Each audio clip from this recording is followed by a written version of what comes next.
I know the common question people want to know. Should I grow in raised beds or in ground? Today, you'll find out. Hello everyone, my name is Zayden, and in this video I'm going to be showing you and telling you, is raised beds better than in ground, or is in ground better than containers or raised beds? Containers and raised beds are basically the same thing, but containers are a little bit more smaller. Okay, so let's do this. You can see here in my food plot, I have a in-ground succession crop of pumpkins and gourds in one area. You can see how big they're growing. Also, a tomato plant right here. If you look at my raised bed, I have pumpkins right here. Look how tall they are in gourds. Here's a pumpkin vine here, and here are the tomatoes. Do you see the difference? Night and day. Night and day. Now, if you want to grow in raised beds, that's completely fine. I love growing in raised beds and in ground. If you want to also experiment, you can even do both like I am.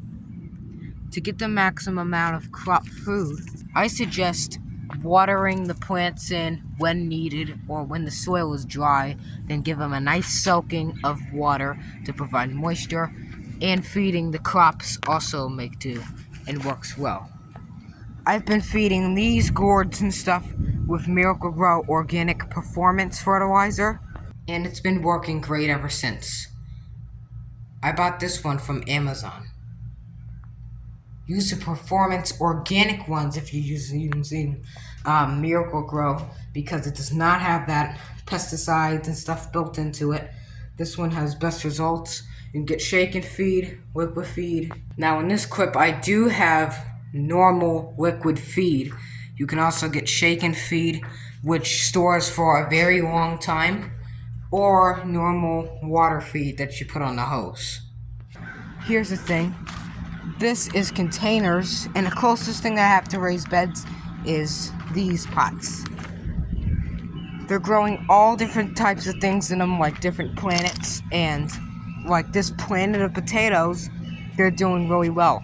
Last year, I had potato plants right where this blueberry and different crops are. And the potatoes made tons of potatoes, but I picked them when they were not ripe yet, because there was a little bit of pests in the soil. So, if you want to grow in raised beds, make sure you got plenty of soil. Make sure you keep it watered, or else ants and things love to get sweet potatoes. And pill bugs, which are roly-polies, they love to live in things that are nice and dry. So you want moist soil to keep them out, or put a slice of potato or something over the soil, and overnight walk out with a flashlight in the garden, and you should lift up a potato piece, and you will see all the pill bugs.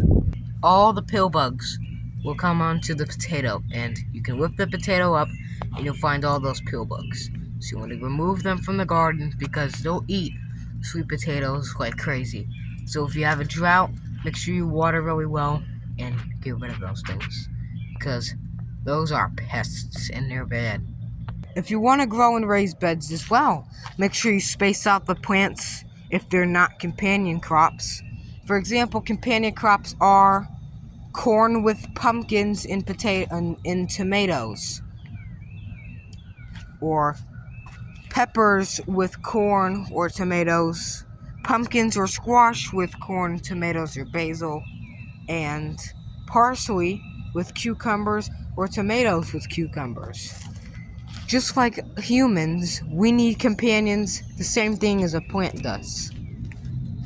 Plants don't really get lonely, but they don't like to be alone, and things like tomatoes and stuff that love nitrogen, I suggest planting peas or beans near those plants. That will put off enough nitrogen in the soil for those plants, and it will make them thrive good. So you can also plant peas like this near them, and it should grow really well. Also, if you have out-using raised beds like Birdie's beds or vivor beds or, I don't know, grow veg beds, you can always weed whack around it. It won't damage the metal because these are Alu zinc. They won't get the metal damage. If you're in ground, you have to be picking weeds constantly, but in raised beds, you can go ahead and just kneel down a little bit or get one of those little chairs, lawn chairs, and then pick the weeds, which is much easier. And in raised beds, they have softer soil, so you don't need to start digging a whole Grand Canyon trying to get the weeds and the roots out. You can simply pull them out raised bed. Let me show you. Look how easy it is to pull the weeds out of the raised bed. Look at that. They come out like that.